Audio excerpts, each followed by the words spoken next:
فرمایا عائشہ وعدہ کرو مجھ پر نیا کفن نہیں ڈالوگی۔ عائشہ یہ کپڑا جو تو نے کفن کے لیے منگایا مدینے کی کسی بیوہ کو دے دینا، سر پہ ڈال کے پردہ کر لے گی۔ عائشہ کسی یتیم کو دے دینا، وہ اپنا کرتا بنا لے گا، وہ غریب اپنا ننگ ڈھک لے گا، مجھے نئے کفن کی کوئی ضرورت نہیں۔ اللہ کے یہاں کفن نہیں دیکھے جاتے، اس کے یہاں تو اعمال دیکھے جاتے ہیں۔ السلام علیکم ورحمۃ اللہ وبرکاتہ۔ ناظرین، امید ہے آپ تمام خیریت سے ہوں گے۔ آپ لوگوں کا خیر مقدم کرتے ہیں ہم حنیف ریئیکٹ چینل پر، جس میں قاری حنیف ملتانی رحمۃ اللہ علیہ کے بیان ڈالے جائیں گے، اور بہت ہی زیادہ بہترین بیان ہے جو ایمان کو تازہ کر دیں گے، جس سے ہمیں بہت کچھ دین کی باتیں سننے کو سمجھنے کو ملے گی۔ تو چلتے ہیں، زیادہ باتیں نہ کرتے ہوئے بیان کو سٹارٹ کرتے ہیں۔ تو میں بھی ساتھ میں سنتا ہوں اور آپ بھی میرے ساتھ سننا سٹارٹ کیجئے گا۔ کو لکھ بھیجا ابو بکر کے یہاں اس سے کم آٹے میں گزارا ہو سکتا ہے، اتنا آٹا کم کر دیا جائے۔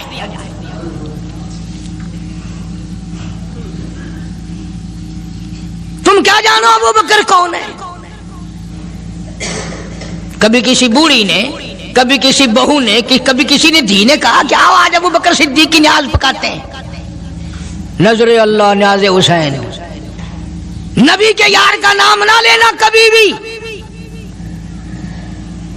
امام الانبیاء محبوب کبریا حضرت محمد مصطفیٰ صلی اللہ تعالی علیہ وسلم نے فرما دیا، او لوگوں، امت کے تمام لوگوں کا میں نے احسانات کا بدلہ چکا دیا، سب کے قرضے چکا دیے، سب کے لینے دینے میں نے برابر کر دیے، پر او میرے اللہ، ابو بکر کے احسانات کا بدلہ تو دے سکتا ہے، میں نہیں دے سکتا۔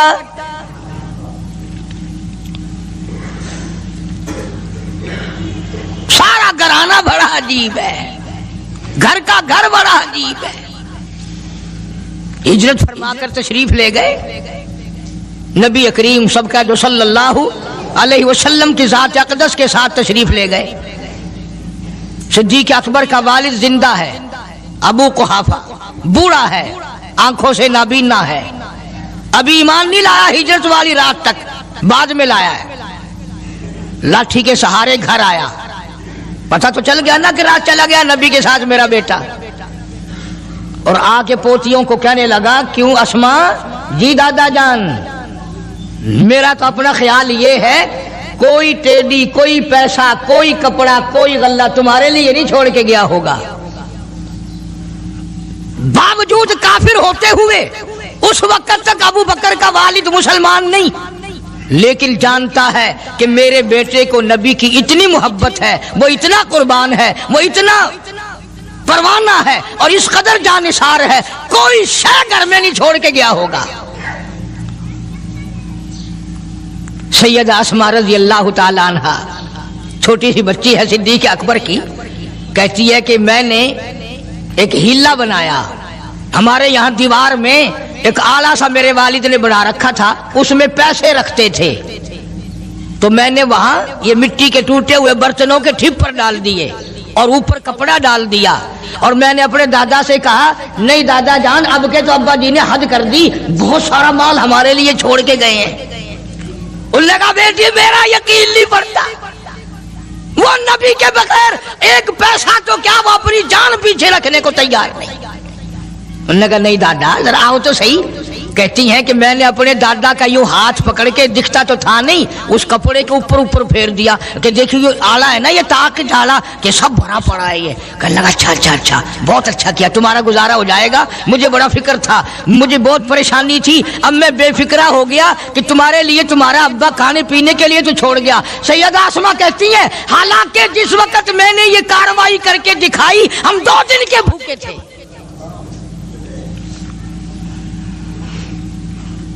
ہزاروں روپیہ جتنا بھی مال تھا گھر میں، جب نبی کے ساتھ گئے سارا پلے باندھ کے لے گئے، نہ جانے کہاں کام آئے گا۔ یہ وہ سیدہ اسماء رضی اللہ تعالیٰ عنہ جس کا حال یہ ہے سارا دن کھجوروں کی گٹھلیاں اکٹھی کرتی ہے، شامن کو ہامن دستے میں کوٹ کر شام کو پانی میں گھول کر پی جاتی ہے، ساری رات مصلی پہ کھڑی ہو کے قرآن پڑھتی ہے۔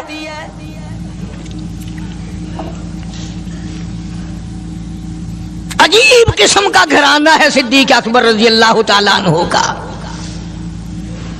غربت نہیں تھی، سارے کا سارا قربان کر کے غربت بنا دی۔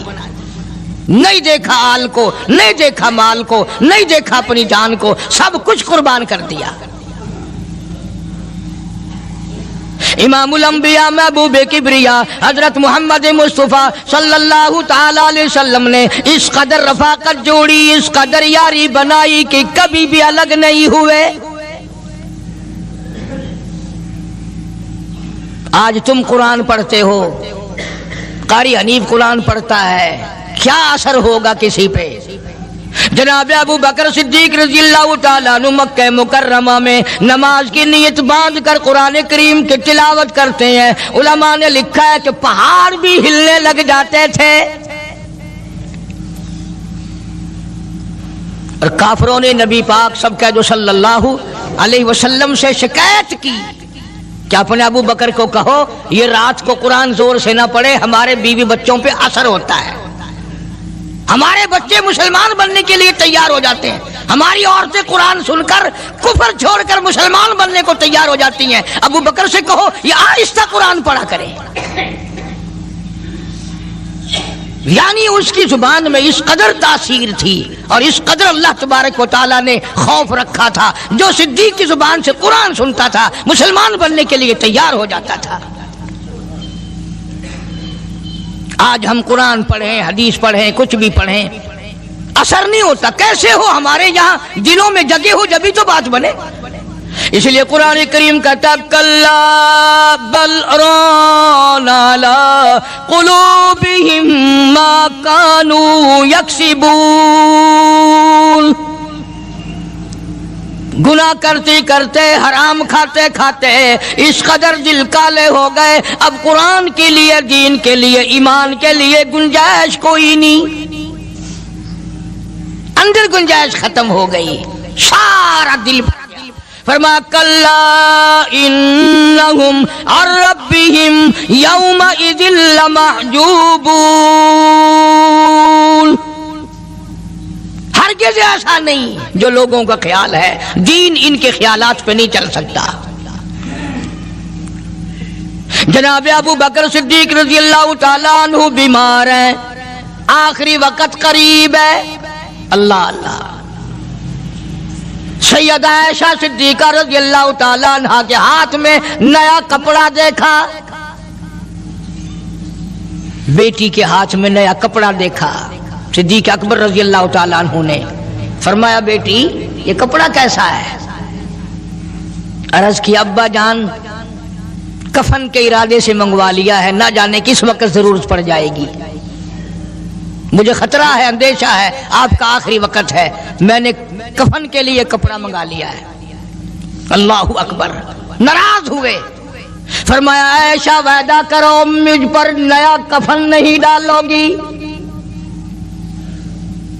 عائشہ یہ کپڑا جو تو نے کفن کے لیے منگایا مدینے کی کسی بیوہ کو دے دینا، سر پہ ڈال کے پردہ کر لے گی۔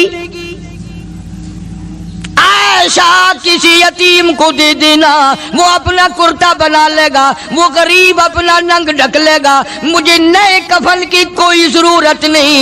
اللہ کے یہاں کفن نہیں دیکھے جاتے، اس کے یہاں تو اعمال دیکھے جاتے ہیں۔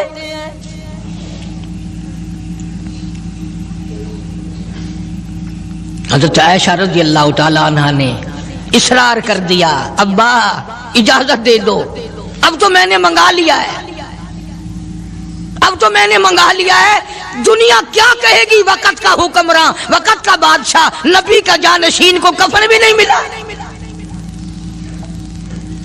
پھر دوسرا رخ اختیار کیا ہے صدیق اکبر سب کا جو رضی اللہ تعالیٰ عنہ، فرمایا عائشہ او میری بیٹی، نبی کریم صلی اللہ تعالی علیہ وسلم کا آخری وقت تیری گود میں آیا، تیرے سامنے آیا، تو نے آقا مدنی صلی اللہ علیہ وسلم کا آخری وقت دیکھا۔ حضرت عائشہ رونے لگی، ہاں میں نے دیکھا، سب کچھ مجھے معلوم ہے، پر اے عائشہ شہنشاہ کائنات کا کفن بتا۔ اس مدنی کریم صلی اللہ علیہ وسلم کا، دو جہان کے بادشاہ کا، یتیموں کے وارث کا، بیواؤں کے سہارے کا، دو جہان کے سردار، دو جہان کی رحمت حضرت محمد کریم صلی اللہ علیہ وسلم کا کفن بتا۔ حضرت عائشہ رونے لگی، عرض کی ابا جان، جن کپڑوں میں سرکار اس دنیا سے تشریف لے گئے ان کپڑوں میں 12 پیوند تھے، 12 ٹاکیاں تھی۔ فرمایا عائشہ پھر تیرا کیا خیال ہے، میرا محبوب ٹاکیوں میں گیا ہو میں نئے پہن کے جاؤں؟ جن کپڑوں میں میری وفات ہو یہی میرے کفن میں استعمال کرنا، یہی کپڑے مجھے کفن میں دے دینا جو میرے جسم پہ ہیں، اس لیے کہ جب میں اپنے آقا سے ملوں گا تو شرمندگی نہ ہو۔ اور آج ذہن یہ ہے کہ میت کے کپڑے کو ہاتھ بھی نہ لگانا، پہننا تو درکنار، ہاتھ لگانے کو تیار نہیں، گھر میں رکھنے کو تیار نہیں، یوں لکڑی سے اٹھا کر پرے پرے پھینکتے ہیں، آگ لگاتے ہیں، نہلانے والے کو دے دیتے ہیں، وہ بھی نہیں پہنتا، یوں ہی گلیوں میں نالیوں میں پھینک جاتا ہے۔ نہ تیرا باپ مرا، جب تجھے نفرت ہے کپڑوں سے، مردہ نوانے والے کا وہ ماما لگتا ہے، وہ کیوں پہنے؟ عرض کرنے کا مقصد یہ کہ ان حضرات کی زندگی تو دیکھو، اور وفات شریف سے پہلے 2.5 برس جو وظیفہ لیا، جو تنخواہ لی سرکاری خزانے سے، خیبر کی زمین بیچ کر صدیق اکبر رضی اللہ تعالیٰ عنہ نے 2.5 برس کی تنخواہ کا حساب کر کے وہ ساری تنخواہ جو لی تھی بیت المال میں واپس داخل کر کے پھر دنیا سے رخصت ہوئے۔ جو تنخواہ لی تھی 2-2.5 سال میں وہ ساری کی ساری واپس کر دی جناب ابو بکر صدیق رضی اللہ تعالیٰ عنہ نے، کہ میں مسلمانوں کا پیسہ کھا کے نہیں مرنا چاہتا، چاہے تنخواہ کے طور پر تھا، کل قیامت میں میرے لیے رکاوٹ نہ بن جائے۔ آج مجھے اور آپ کو تو یہ تلاش بھی نہیں کہ اپنا حلال کے پیسوں سے کفن تو بنا کے رکھ لیں۔ ایئر کنڈیشن کا ہر وقت ذکر ہے، گھر میں ہونا چاہیے، فریج ہونا چاہیے، پنکھے ہونے چاہیے، یہ ہونا چاہیے، کار ہونی چاہیے، موٹر ہونی چاہیے، یہ ہونا چاہیے، اور کبھی گھر میں یہ ذکر بھی ہوا کہ حلال کا کفن بھی ہونا چاہیے۔ وہ کدھر سے آئے گا؟ اس کے لیے کون انتظام کرے گا؟ کون ہم نے گھر میں پیدا کر رکھا ہے جو اس وقت یہ بات دیکھ کر کفن لائے گا؟ اس لیے قرآن کریم نے اعلان کر دیا، لوگوں اپنا سب کچھ پاک صاف بن کے دنیا سے جاؤ، اپنا بدن بھی پاک ہو، عمل بھی پاک ہو، پیٹ بھی پاک ہو، کفن بھی پاک ہو۔ ان ساری میں وہ بات کرتا ہوں جس سے نہ دیوبندی بچے، نہ بریلوی بچے، نہ شیعہ بچے، نہ سنی بچے۔ موت کا جھٹکا تو سب کو لگنا ہے نا، اور ایسا لگتا ہے لاکھوں برس تک منہ کڑوا رہتا ہے۔ جناب صدیق اکبر رضی اللہ تعالیٰ عنہ نے وہ تنخواہ جو لی تھی ساری زندگی میں وہ بھی بیت المال میں واپس کر دی، اور تمام کے تمام لوگوں کے حقوق چکا دیے۔ باقی جو بات رہی وہ سیدھی کمتر مرحوم کہتا ہے، اجا صدیق دا اسلام تے قرضہ بقایا ہے، اجا صدیق دا اسلام تے قرضہ بقایا ہے، جتا جس دے ہاتھوں اس آخری زمین دسایا ہے، وصولی دا نہ چنتا نہ لکھوایا صحابہ نے۔ مدنی کریم صلی اللہ تعالی علیہ وسلم کے جانثار، نبی کا یار، نبی کا وفادار، ہر وقت کا ساتھی اسی غم میں رہتا ہے، اور وصیت کی کہ مجھے غسل دینا، میرے انہی کپڑوں میں دفن کرنا، اور فرمایا میرا جنازہ اٹھا کر حجرے مبارک کے سامنے لے جانا، حجرہ عائشہ کے سامنے لے جانا، توجہ کرنا، نیند نہ کرو۔ اور یوں فرمایا نبی پاک صلی اللہ علیہ وسلم کی جہاں قبر شریف ہے، حضور کا حجرہ ہے، روضہ ہے، دروازے پہ کھڑے ہو کر آواز لگانا، کالی کملی والے صدیق آ گیا ہے۔ فرمایا اگر اجازت ہو تو اندر دفن کرنا، اور اگر اجازت نہ ہو تو جنت البقیع میں لے جانا۔ علماء کہتے ہیں کہ جب میت کو جا کر کے روضہ اقدس صلی اللہ علیہ وسلم کے سامنے رکھا اور آواز لگائی تو دروازہ خود بخود کھل گیا، اور آواز آئی دیر نہ کرو، محبوب کو محبوب سے ملا دو۔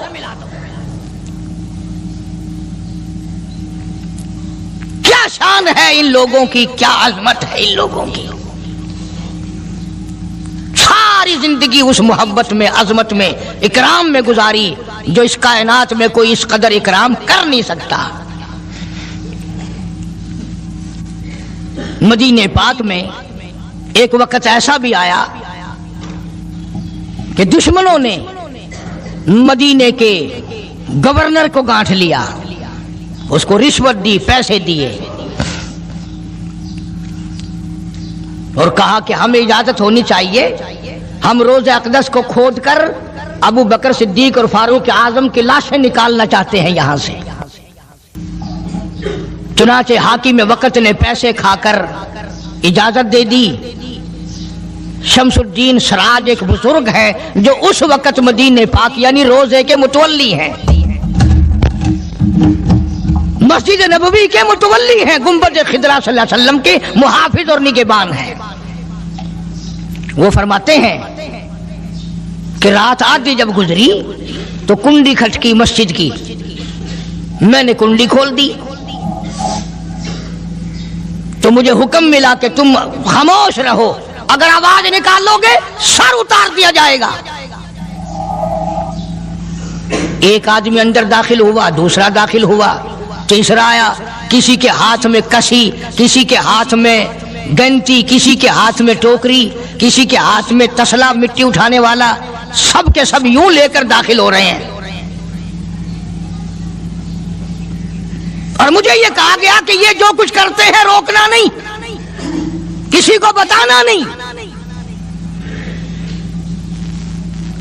شمس الدین سراج بزرگ رحمت اللہ علیہ کہتے ہیں وہ جب 40 کے 40 اندر داخل ہو گئے، پچھلے نے مجھے اشارہ کیا دروازہ بند کر دے، اب کسی اور کو اندر نہ آنے دینا۔ وہ اللہ والا کہتا ہے مجھے بتا تو دیا گیا تھا دونوں جلیل القدر صحابہ حضرت شیخین کی بے ادبی کریں گے، قبر کھود دیں گے، ان کی میت نکال لیں گے۔ فرماتے میں نے دروازہ بند کر دیا، میں سجدے میں گر گیا، مولا او میرا بس نہیں، میرا کوئی چارہ نہیں، میری حکومت نہیں، میری فوج نہیں، میرا لشکر نہیں، میرے پاس توپ نہیں، میرے پاس لشکر نہیں، او میرے مولا میں نے سنا ہے جیسے نبوت کا محافظ تو ہے، اسی طرح صدیق کی صداقت کا، فاروق کی عدالت کا بھی تو ہی نگہبان ہے۔ مولا میری موت بھیج دے، میں نہ دیکھوں۔ شمس الدین سراج بزرگ کہتا ہے کہ اللہ کا حکم ہوا، میں نے بھی دعا تو کی تھی رو رو کے، میرے دیکھتے دیکھتے، توجہ کرنا لفظ سمجھو، میرے دیکھتے دیکھتے مسجد نبوی میں زمین پھٹی اور بمے ٹوکریوں کے، بمے سامان کے 40 کے 40 کو زمین نگل گئی۔ اللہ تم سب کو مدینہ پاک جانا نصیب فرمائے۔ وہ جو قالین بچھے ہوئے ہیں نا، کسی پرانے عرب سے اب بھی پوچھ لینا، لمبا کالا کالا نشان لگا ہوا ہے، یہ نشانی ہے کہ وہ کالے جو تھے نا اندر کے کالے، وہ سب یہاں کا رکھ ہوئے ہیں۔ یعنی خدا صدیق اکبر کا، فاروق اعظم کا، نبی کے یاروں کا اتنا بڑا محافظ ہے، جو بدنیت سے آئے تھے ان سب کو زمین نگل گئی۔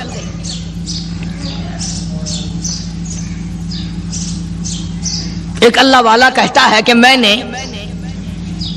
مدینہ پاک میں حاضری دی اور حضور کریم صلی اللہ علیہ وسلم کے روضہ اقدس پہ سلام پڑھا، اور میں صدیق اکبر کے موضع شریف کے سامنے کھڑا ہو کر سلام عرض کر رہا تھا، پڑھ رہا تھا۔ میں جب واپس ہٹنے لگا تو ایک آدمی مجھے کہنے لگا آپ کہاں سے آئے ہیں؟ اس نے بتایا کہ میں فلاں جگہ سے آیا ہوں۔ کہ آپ بڑے نیک آدمی معلوم ہوتے ہیں، بڑا اچھا سلام پڑھ رہے تھے، تعریف اچھی کر رہے تھے، میرے یہاں کھانا کھانے چلو۔ اللہ والا کہتا ہے کہ میں اس کی باتوں میں آ گیا کہ چل بھائی، مدینے کا آدمی ہے، مدینے کا آدمی ہے، دعوت کر رہا ہے، انکار کروں تو سنت کے خلاف ہونے کا، چل بھائی۔ لے گیا اور وہاں جا کر ایک مکان میں اس اللہ والے کو بند کر کے، کوٹڑی میں اس کو زنجیروں میں باندھ کر اس کی زبان کاٹ دی۔ تو نے صدیق کی اتنی تعریف کیوں کی؟ اور پھر چھوڑ دیا کہ جا صدیق سے ٹھیک کرا کے دکھا۔ وہ پھر مسجد نبوی میں آیا۔ یہ تو پہلے بتاؤ کہ تم مسلمان بھی ہو کہ نہیں؟ مسلمان یوں ہوا کرتے، آنکھ مسلمان والی نہیں، زبان مسلمان والی نہیں، ہاتھ مسلمان والا نہیں، دل مسلمان والا نہیں، نیت مسلمان والی نہیں، یہ مسلمانی ہے؟ صحابہ اکرام رضوان اللہ تعالی علیہ مجمعین، اللہ تعالیٰ کی کروڑ رحمت نازل ہو حضرات صحابہ اکرام کی قبروں پہ۔ دربار رسالت ہے، سب کہہ دو صلی اللہ علیہ وسلم۔ سبحان اللہ، کتنے خوش نصیب تھے وہ لوگ جو محمد کریم صلی اللہ علیہ وسلم کی مجلس میں بیٹھا کرتے تھے۔ کانوں میں آواز آتی تھی مصطفیٰ کریم کی، دیدار ہوتا تھا امام الانبیاء کا۔ کتنے خوش نصیب تھے یہ لوگ۔ جنگ سے واپس آئے صحابہ اکرام، ایک لڑکی کو پکڑ کے لائے جو لڑنے آئی تھی، کفار کے ساتھ مل کر مسلمانوں کا مقابلہ کرنے آئی۔ میدان جہاد میں سے صحابہ اکرام پکڑ کے لائے، قیدی ہے، کافرہ عورت ہے، غیر مسلم ہے۔ شہنشاہ کائنات حضرت محمد الرسول اللہ صلی اللہ تعالی علیہ وسلم کے دربار میں لا کے بٹھا دیا۔ ننگے سر ہے، ننگے منہ ہے، ننگے ہاتھ پیر ہیں۔ اللہ اکبر۔ کبھی آپ نے سوچا نہیں کہ تو کتنے بڑے نبی کا امتی ہے، کتنے بڑے سردار کا غلام ہے؟ رحمت والی چادر اتار کر فرمائی، او بلال یہ میری چادر لے لے، اس لڑکی کے سر پہ ڈال دے، پردہ کرا دے۔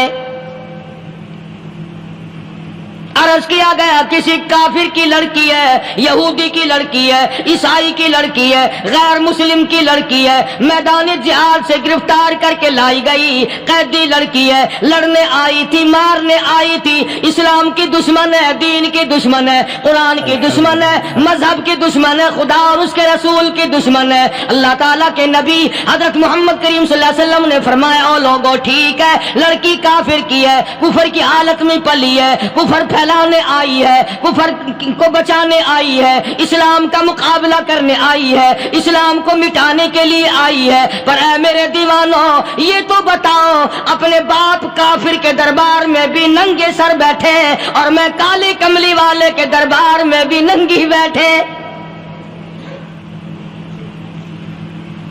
سبحان اللہ۔ پھر اس دربار میں اور میرے دربار میں کیا فرق ہوگا؟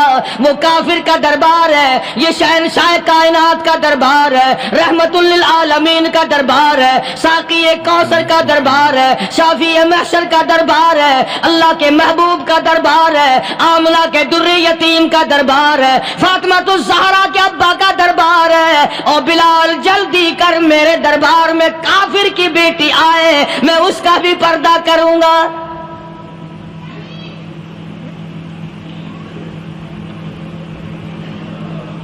حضرت بلال رضی اللہ تعالی عنہ نے ذرا ایک اور لطیف سی بات ہے، تھوڑی سی باریک سی، اگر آپ سوچیں، لڑکی ہے تو کافرہ، لڑکی ہے تو بے دین، ہے تو اسلام کے دشمن۔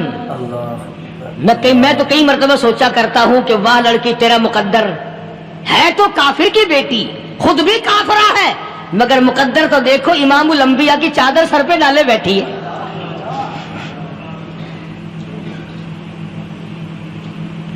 سوچیں یہ چیزیں، ہمارے دماغ یہاں تک کہاں رسائی کرے؟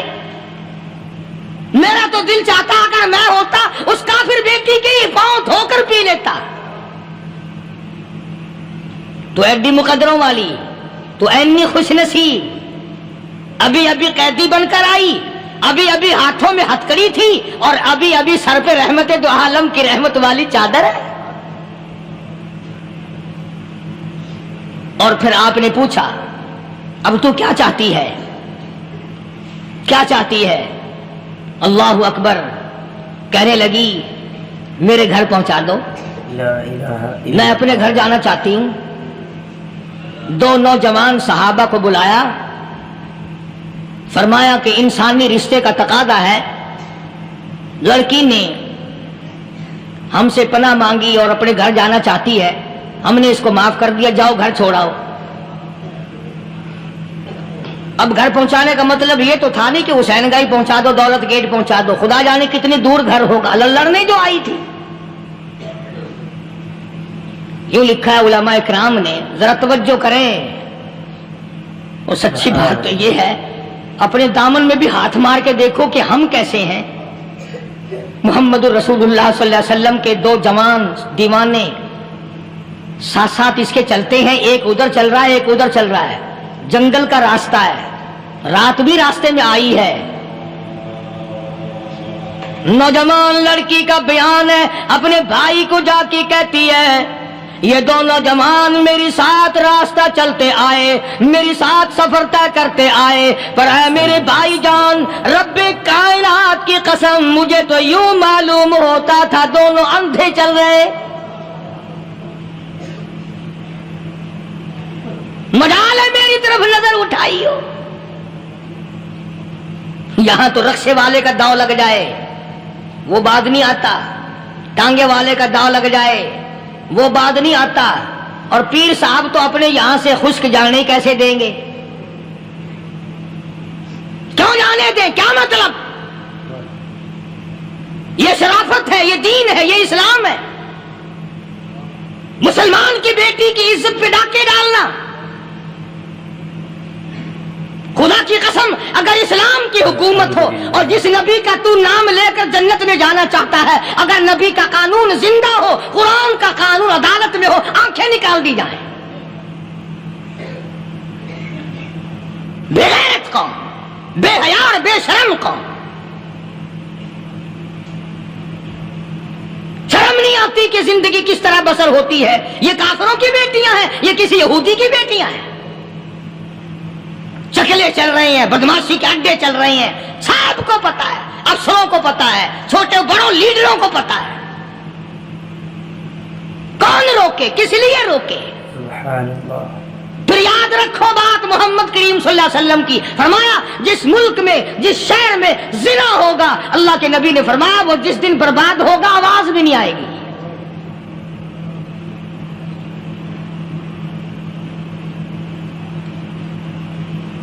مسلمانوں کے یہاں سے ہو کر دربار نبوت سے چل کر رحمت دو عالم صلی اللہ تعالی علیہ وسلم کی چادر اوڑھ کر لڑکی اپنے گھر پہنچی۔ بھائی نے پوچھا بتا مسلمانوں نے تیرے ساتھ کیا برتاؤ کیا؟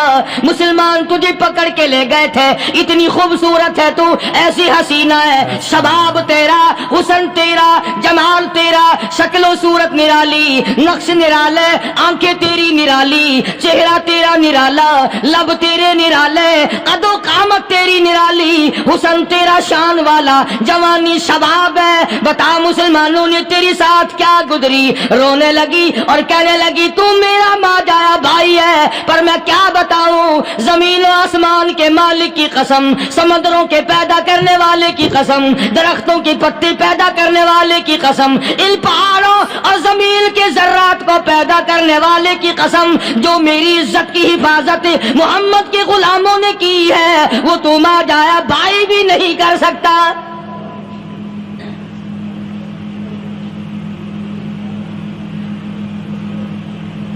صداقت صداقت ہوتی ہے، حقیقت حقیقت ہوتی ہے، چھپتی تو نہیں۔ کاغذ کے پھولوں سے خوشبو کیسے آئے گی؟ پلاسٹک کے پھول گلاب کے بنا کر سرانے میں لگانے تو آسان ہے، مگر گلاب کی خوشبو نہیں تم لا سکتے۔ سبحان اللہ، سبحان اللہ۔ ارے وہ بھائی بھی تھا تو کافر، پھر بھی مقدروں والا نکلا۔ انہوں نے تو کفر چھوڑ دیا اور ہم سے ریت نہیں چھوٹتی، رسمیں نہیں چھوٹتی، ہم سے شرک نہیں چھوٹتا، ہم سے بدعات نہیں چھوٹتی۔ بھائی کہتا ہے بہن کو، توجہ کرو، کبھی دنیا میں انصاف کی بات کرنے والے لوگ بھی زندہ تھے۔ کفر اسلام ایک اور چیز ہے، انصاف کی بات تو کہا کرتے تھے۔ بھائی کہنے لگا بہن سے کہ میری بہن، چادر تیرے سر پہ نبی کی، کالی کملی والے کی چادر تیرے سر پہ ہے، یہ اس کے دیوانے تجھے ساتھ لے کے آئے ہیں اور انہوں نے تیری عزت اور آبرو کی حفاظت کی ہے، تو یہ بتا کلمے سے خالی آئی؟ ایسے دربار سے خالی آ گئی؟ ماشاءاللہ، خزانہ لوٹ رہا وہاں تو خالی تو نہیں آ گئی؟ بہن کہنے لگی کہ ہاں خالی آئی ہوں، مطلب یہ کہ میں نے کلمہ نہیں پڑھا، ایمان قبول نہیں کیا، دین قبول نہیں کیا، اسلام اور اس کا مذہب میں نے قبول نہیں کیا۔ بھائی کہنے لگا تف ہے تجھ پر، تجھے ایسے دربار سے خالی اٹھتے شرم نہ آئی؟ اور دربار رسالت اور خالی آ گئی؟ کیا بات کہی ہے عورت نے، سبحان اللہ، اللہ اکبر۔ کہنے لگی 2 وجہ سے میں نے کلمہ نہیں پڑھا، دل میرا چاہ رہا تھا، اندر میرا کہتا تھا کہ جب میرے سر پہ یہ چادر آئی میرا تو دل چاہتا تھا کہ لپٹ جاؤں قدموں سے آقا کے۔ بھائی میرا دل چاہتا تھا میں کھڑی ہو جاؤں دربار میں اور یوں کہوں میرا دل ہو تیرا گھر ہو، میرا دل ہو تیرا گھر ہو، تیرا در ہو میرا سر ہو، تمنا مختصر سی ہے مگر تمہید طولانی۔ میں نے کلمہ 2 وجہ سے نہیں پڑھا۔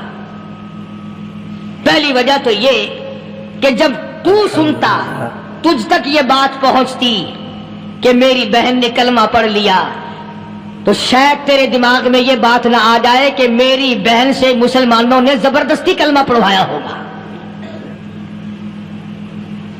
اس لیے میں نے نہیں پڑھا۔ تیرے دماغ میں یہ بات نہ آئے کہ مسلمانوں نے مجبور کر کے، قیدی بنا کر کے جو لے گئے تھے، مجبور کر کے کلمہ پڑھایا اور میری بہن نے ڈر کے مارے کلمہ پڑھا۔ کلمہ پڑھنے کا پختہ پروگرام ہے، مزہ تو اب آئے گا نا، یہاں سے آزاد ہو کر جاؤں گی۔ اور دوسری بات اس نے اور پتے کی کہی، کہنے لگی بھائی میں نے کلمہ اس لیے بھی نہیں پڑھا کہ بہن جنت میں جائے بھائی دوزخ میں جائے، اصل میں تجھے لینے آئی ہوں، دونوں چل کر اس دربار کی غلامی کریں گے۔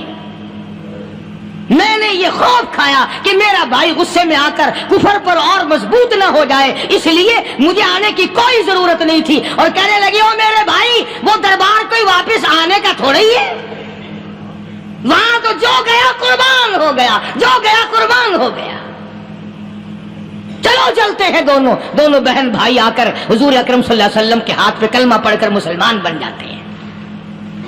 وہ نبی کی ایک بات دیکھ کر کلمہ پڑھ کر مسلمان بن گئے۔ ہمارے سامنے لاکھوں حدیثیں، ہزاروں قرآن کی آیتیں ہیں، پر ہم آج تک مسلمان نہ بنے۔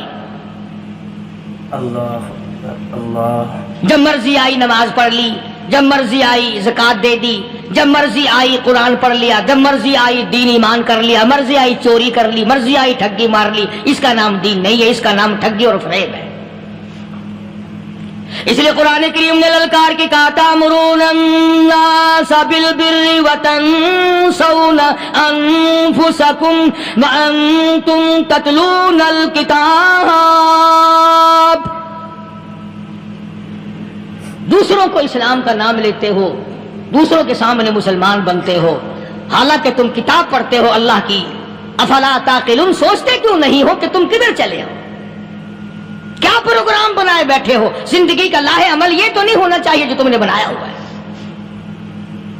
اور آگے فرمایا تأمرون الناس بالبر وتنسون انفسکم وانتم تتلون الکتاب افلا تعقلون واستعینوا بالصبر والصلاة۔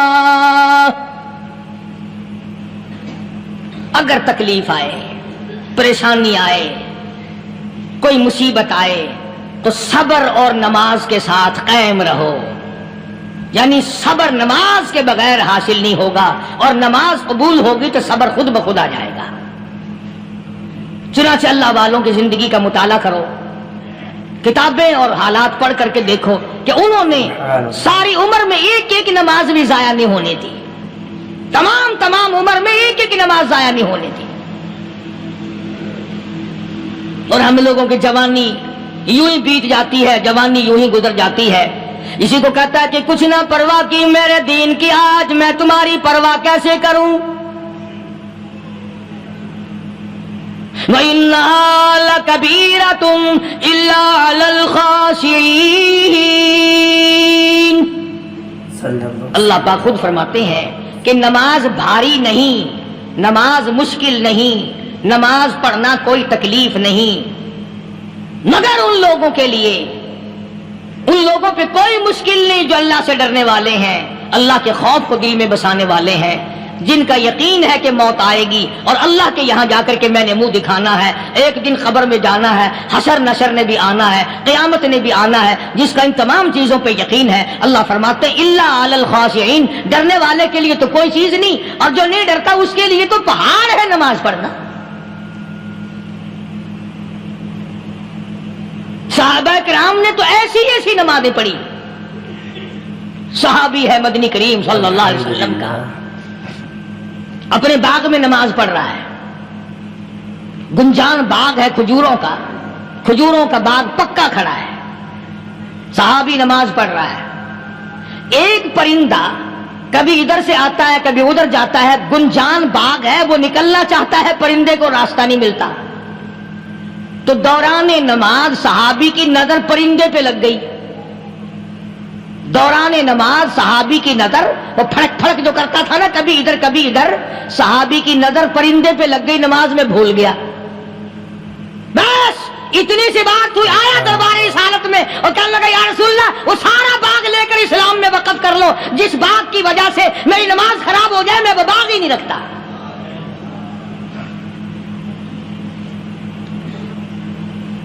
ہمارے یہاں بھی کوئی عظمت ہے نماز کی، کون پرواہ کرے؟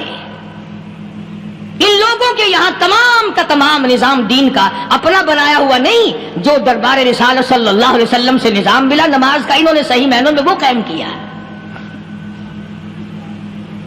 کیسی مشکل میں ہوئے، کہیں بھی ہوئے، جس حالت میں بھی ہوئے، نماز پڑھنی ہے، ادا کرنی ہے۔ چنانچہ ان کی نمازوں میں اتنی برکت تھی، سیدنا امیر معاویہ رضی اللہ تعالی عنہ کی حکومت ہے، صحابہ کرام ابھی زندہ ہیں، افریقہ کے گھنونے جنگل میں بہت بڑے صحرا میں چھاونی بنانے کا پروگرام بنایا۔ بڑے جنگل ہیں، بڑے درخت ہیں، بڑی بھیڑ بھاڑ ہے، بڑے جانور ہیں، شیر ہیں، چیتے ہیں، گھگیاڑ ہیں، بڑے بڑے موذی جانور ہیں۔ تو اس علاقے کے لوگوں نے بتایا کہ تم مار کھاؤ گے، یہاں تو بڑے بڑے جانور تمہیں کھا جائیں گے، تم یہ کیا سوچ کر آئے ہو؟ تمہیں یہ نہیں چھوڑیں گے، جانور کھا جائیں گے، تمہیں یہاں چھوڑی بناؤ گے؟ صحابہ کہنے لگے نہیں ہمارے پاس ہتھیار ہے۔ کمانڈر کہنے لگا، ایک صحابی تھا حضور اکرم صلی اللہ علیہ وسلم کے زمانے کا دیدار کرنے والا، بڑا دیوانہ پروانہ۔ کمانڈر نے اسے حکم دیا تو 2 وضو کر، 2 رکعت نماز ادا کر، اور 2 رکعت نماز ادا کرنے کے بعد درخت پہ چڑھ جا، اور درخت پہ چڑھ کر یہ آواز لگا، او جنگل کے ہاتھیوں، او جنگل کے بھگیاڑوں، او جنگل کے شیروں، او جنگل کے موذی جانوروں، او ناگ وٹھوؤں، او سانپ بیچھوں، او فلاں جانوروں، او فلاں جانوروں، ہم غلام ہیں محمد عربی صلی اللہ تعالی علیہ وسلم کے، اور میں تمہیں حکم دیتا ہوں 24 گھنٹے کی اجازت ہے، 24 گھنٹے کے اندر تمام جنگل خالی مانگتا ہوں۔